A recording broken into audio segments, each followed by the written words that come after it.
20 years ago, Pauline and I had a fairly simple view of group travel. We knew we were too old for the Kentucky-style party bus, but we felt too young for that traditional coach tours, which to us at the time looked more like an extended outing from a local retirement village. 40 people wearing name badges, being herded on and off a bus at every major tourist site. Neither option sounded remotely like us. So we decided we weren't group tour people at all.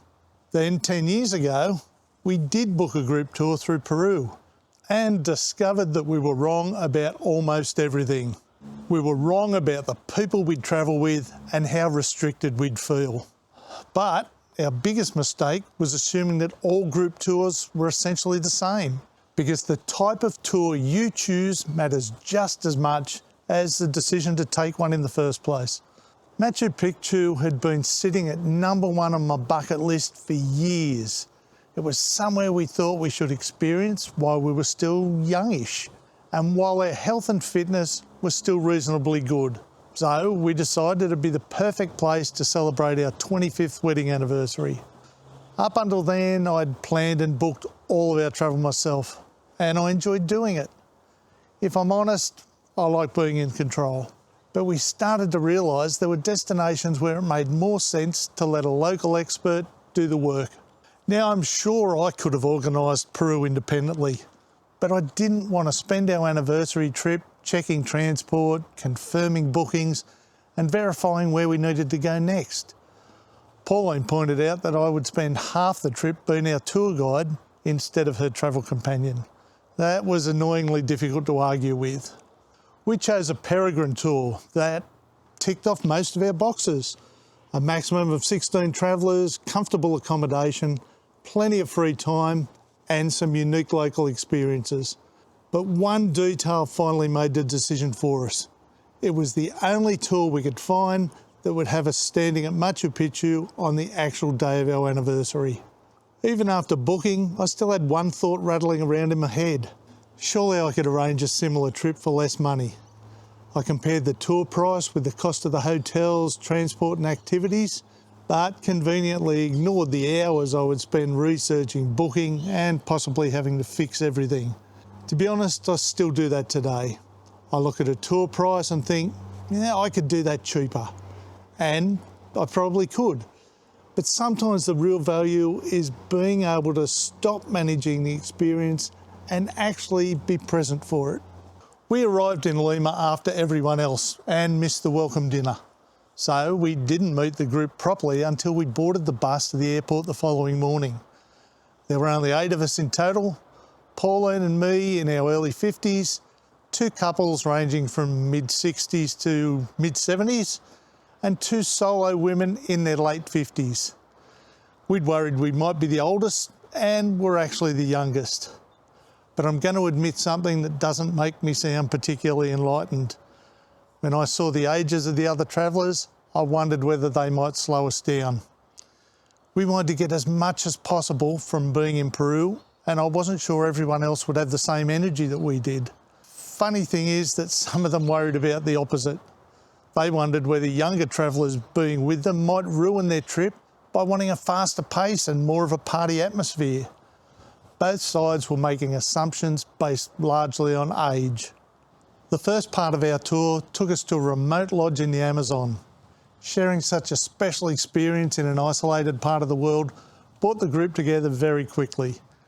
Everyone was experienced traveller looking for unfamiliar places and something beyond the usual tourist circuit. The age range covered more than 20 years, but that soon became one of the least important things about us. What we had in common was curiosity. We wanted to explore interesting places and participate in local experiences. That gave us far more to talk about than having the same birth year ever could.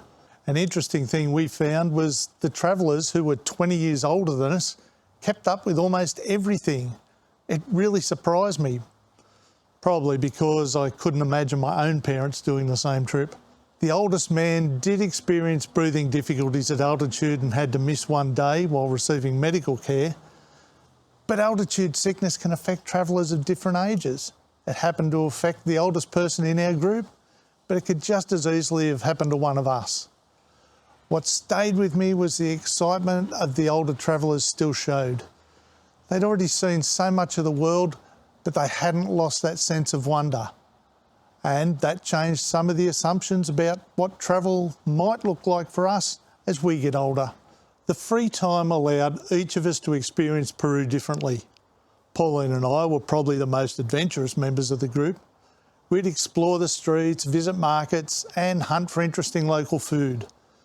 Some of the others used that time to slow down and recharge. But several times people asked to join us.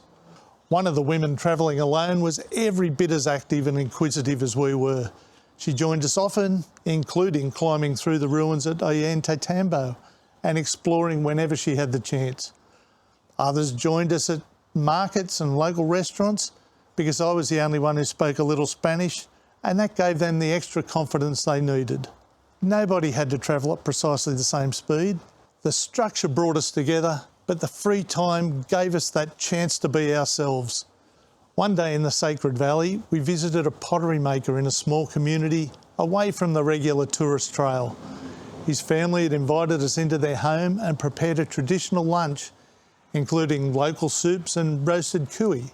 That's guinea pig for the uninitiated. It didn't feel like a rehearsed and polished performance for a coachload of tourists. It felt like a brief opportunity to step into someone else's life. I might have been able to organise the hotels and transport for less, but I really would have struggled to find an experience like that independently. The tour also finished in La Paz, Bolivia, which I almost certainly wouldn't have added to our own itinerary. It ended up being one of the most memorable parts of the trip. Having someone else design the itinerary can introduce you to experiences and places you didn't know enough to choose yourself. Our guide, Vanessa, was probably the biggest reason we loved the tour as much as we did. During my years as a travel agent, I regularly heard people describe a tour as awful, and almost every complaint they made related to a bad guide. Or they'd call it the trip of a lifetime, and many of the highlights they spoke about came from the extra things their guide had done. Vanessa didn't just manage the itinerary, she helped us understand the places we were visiting and made the experience feel personal. She also arranged a special anniversary dinner for Pauline and me at one of the most romantic restaurants in Cusco. That wasn't listed in the itinerary. She did it because she understood why the trip mattered to us. 10 years later, Vanessa and I still message each other.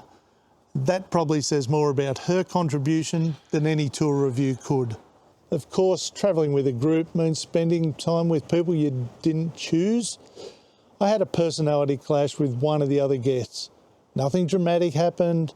We were simply very different people, and I allowed some trivial things to irritate me.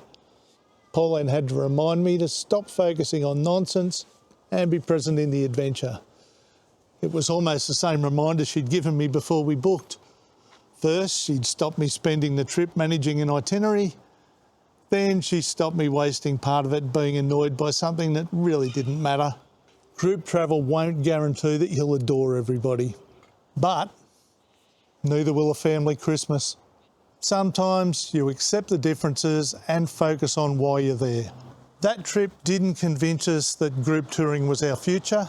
Our tour had 8 travellers, plenty of free time and experiences that matched the way we wanted to travel. That's completely different from a 40-person coach tour with a tightly structured schedule. Some people love the comfort, convenience and number of places they can see on those tours, and there's nothing wrong with that. It just wouldn't suit us. I'm socially challenged at the best of times. Large groups and strict itineraries are unlikely to bring out my sparkling personality. But 20 years ago, we looked at Kentucky at one end and traditional coach touring at the other, and assumed there was nothing in between. We couldn't have been more wrong. Now there are tours for almost every type of traveller. Small group tours, special interest tours, loosely hosted trips, customised groups and traditional coach tours. So, asking whether you like group travel is probably too broad a question. The better question is, what type of group tour suits the way you want to experience that destination? Look at the group size, the pace, free time, transport, physical demands and experiences included. These things will tell you far more about whether you'll fit in than the average age of the travellers. We still choose independent travel most of the time. We enjoy designing our own itineraries, changing plans, exploring at our own pace. And yes, I still look at tour prices and convince myself I can recreate anything for less. Some lessons apparently need to be learned more than once. But we no longer automatically rule out group tours. It makes sense when a destination is difficult to arrange independently, when local knowledge will add something we couldn't easily find ourselves, or when I want to be a traveller rather than an unpaid tour guide. We're considering an African safari within the next couple of years, and a group tour will make a lot of sense for that. Not because we've become group tour people, but because we no longer think that's something you either are or you aren't. The right tour gave us structure where we needed it, freedom where we wanted it, and access to experiences we probably wouldn't have found independently. More importantly, it showed us that shared curiosity mattered far more than age. Not every group tour will suit you, and they certainly all won't suit us. But with so many options, there's a good chance something will fit the way you want to travel. So don't ask whether you're a group tour person. Ask what kind of group tour might actually suit you. So, have you ever taken a group tour that changed your opinion? Or did you take one that confirmed every terrible thing you already believed?